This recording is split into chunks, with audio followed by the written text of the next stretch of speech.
Hi guys, welcome to London Wine Competition. We're live from London. I'm here with Matthieu Longuere and he's the master sommelier from London. He's one of our judges at the London Wine Competition and we're going to really talk about wine education with him. So Matthieu, thanks for joining me here. Thank you. Please give our audience a little background about your journey and what do you do? So I'm currently the wine development manager at Le Cordon Bleu school in London. Mm-hmm. I came to England deceivingly in 1994. Mm-hmm. So you can see I'm still working on the accent, or I'm still not working on the accent. But my current role, I've been a sommelier for about 20 years. I just worked in 3 restaurants, the last one being La Trompette in Chiswick. And since 8 years, I've been working in Le Cordon Bleu school in London, where we've been creating courses from scratch, our own diploma. And of course, being a master sommelier, everybody thinks that we are training sommelier in the school, but we're actually not training sommelier in the school. We are kind of, our diploma is a 6 months diploma, and we're kind of looking at more like a 4-wheel drives approach to wine. Got it. So the students come with no prerequisites, okay. And after the 6 months, they can take on various roles within the wine industry. So some are brand ambassadors, some are brand managers, some are event managers, some are working in wine shops. So what kind of different courses you have? Can you please tell us what exactly school program is? Our main course is a diploma. Okay. It's a diploma in wine gastronomy and management. In wine gastronomy, okay. And so we cover. It's a very practical course. Okay. Where over the course of 6 months, the students study about 24 hours per week contact. So it's quite an intensive one. And that's physical, not online right now? Not online, no, it's physical. It has always been physical. And even last year, when during the pandemic, where we had to shut down the school, I sent about 300 samples to students. And we carry on doing the tasting via team. I mean, sometimes it was really blind tasting because I was sure the wines that we were tasting blind were not the wines that I was supposed to taste. But we did the exam online. We did everything online. So we managed to, logistically, it was quite interesting. Yeah. But it did work out. Nice. So it's, but basically we cover. So that's the only course you have, or you have other courses? So the other courses are more, we have 2 professional course, a week-long professional course. Okay. One is dedicated to people who work in restaurants who wants to learn a bit more about wine. Okay. So this is a professional course, but in this one, over the course of a week, over 30 hours, we try about 60 wines. And it's more about how do you describe wine? How do you describe wine to customer? How do you decide, how to recommend wine to a customer? Based on what the customer gives you as an indication. So, do you like full-bodied, light-bodied, heavy, or just like, I love Sauvignon Blanc. Okay, so if you like Sauvignon Blanc, you will like this. So way we don't look at wine regions in depth or things like that. We really look at the flavor profile of the wine. How can somebody who is not very familiar with wine can describe it and then use the description to advise a customer without too many knowledge about wine region. So we look at food and wine pairing, we look at the service aspect of it, we look at what makes a wine taste that way. So let's say this wine tastes fresh or acidic because it's from a cool climate or from high altitude, so we give them the tools to understand why your wine tastes that way. Very nice. But it's just the beginning of the journey. Got it. So we have another professional course for people who want to do their own wine list and who have a bit more management position. So if you're restaurant manager or whatever, and you already have contact with wine in your restaurant, this is to help you how to do a wine list, or to deal with supplier, or to select wine from a supplier. So this is again another week-long course. So it's a great 2 short courses are really good for the whole restaurant industry. This one were created for the restaurant industry. Unfortunately, they were not necessarily launched at the right period. Yeah, absolutely.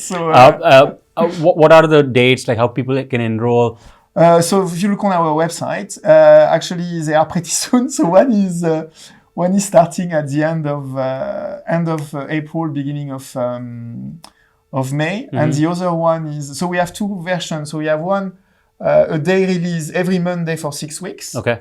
Or the other one is a full intensive course for a week. So depending of the availability of the restaurant, what works better for the restaurant. And the one that is more directed to people who are in management position, this one is at the beginning of September, first week of September. You know, what do you think has really been sort of a pain right now? Obviously, pandemic happened and we all had to pivot, especially the restaurant industry. But now coming back, normal, business operations are on.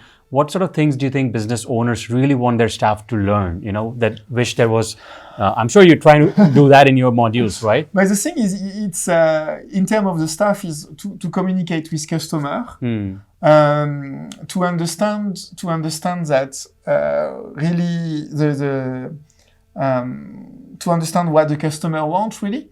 So because sometimes, especially sommeliers, are very guilty of indulging themselves for trying to recommend something that they enjoy drinking and thinking that the customer is actually going to enjoy it.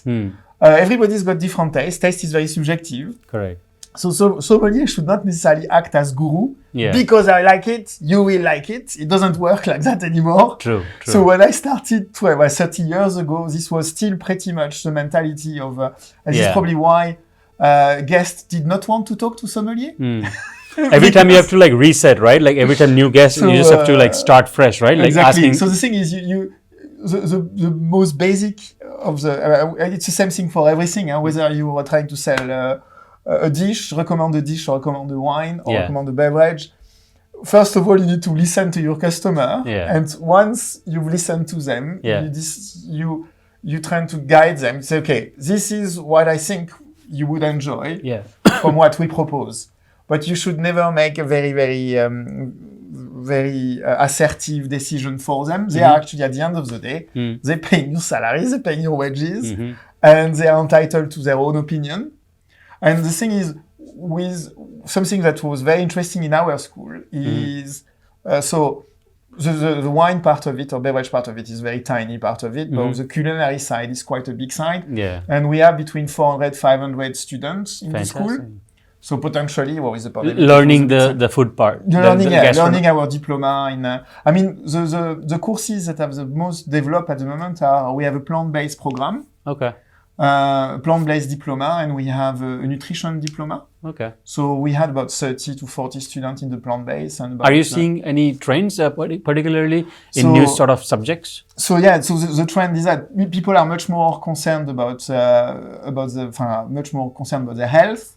Also much more concerned about sustainability. True. But what is interesting is, we have about 40 to 50 different nationalities in the school.